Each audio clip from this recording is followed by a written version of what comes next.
স্বাধীন দেশ প্রতিটি রাজনীতি ও রাষ্ট্র কাঠামো শাসন ব্যবস্থা প্রতিষ্ঠা রিয়াদুল আলম খান এর 14 দফা প্রস্তাব ও সংসদ।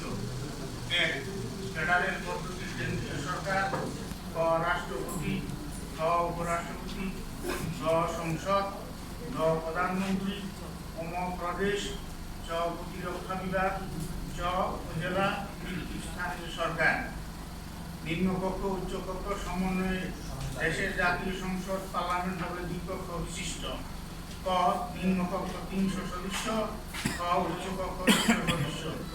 ৩. জাতীয় সংসদের সকল দলের সংসদ সদস্য নিয়ে একটি জাতীয়তম সরকার গঠন।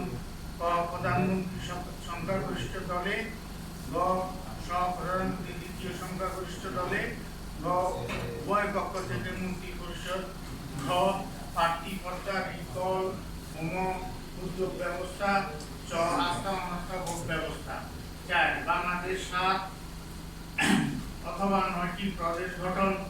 ক প্রাদেশিক পরিষদ ও প্রাদেশিক সরকার, খ শ্রেণী পেশা প্রতিনিধি সহ নির্বাচিত ১৫০ জন সদস্য, গ একজন মুখ্যমন্ত্রী, ৭ সদস্য মন্ত্রিসভা, গ ক্ষুদ্র জাতিসত্তা সাংবিধানিক স্বীকৃত, ওম উচ্চকক্ষের সকল প্রদেশের প্রতিনিধি, চ নির্বাচিত ও কার্যকর স্বশাসিত স্থানীয় সরকার ব্যবস্থা, চ উপজেলা পরিষদের পেশার প্রতিনিধি।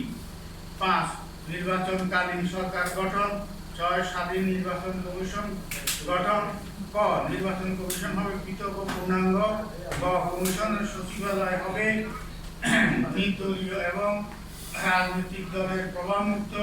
গ নির্বাচন কমিশন ইউনিয়ন পর্যন্ত বিস্তৃত থাকবে। ৭. রাষ্ট্রপতি ও উপরাষ্ট্রপতি নির্বাচন। আর উভয় পক্ষ থেকে সদস্য নিয়ে সংসদীয় কমিটি গঠন। ৯. জাতীয় নিরাপত্তা কাউন্সিল, ন্যাশনাল সিকিউরিটি কাউন্সিল অর্থাৎ যাহা এনএসসি গঠন। ১০. সাংবিধানিক আদালত কনস্টিটিউশন কোর্ট গঠন। ১১.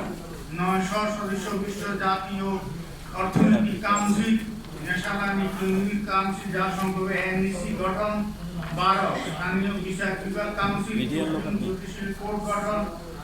ক সুপ্রিম কোর্টের প্রধান বিচারপতি, ঘ পৃথক বিচার বিভাগ, ঘ প্রদেশ হাইকোর্ট, গ উপজেলা কোর্ট, ওম হাইকোর্টে মাননীয় বিশেষ বেঞ্চ।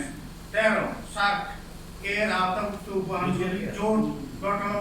১৪. অর্থনৈতিক উন্নয়নের জন্য মাইক্রো ক্রেডিট, আধুনিক কৃষি নির্ভর শিল্প, প্রবাসীদের অর্থায়নে উপজেলা ও পৌর শিল্প এলাকা ৮-১০ বছরের মধ্যে ৫ কোটি কর্মসংস্থান সৃষ্টি এবং মাথাপিছু ২ লক্ষ টাকা আয়ের লক্ষ্যমাত্রা নির্ধারণ।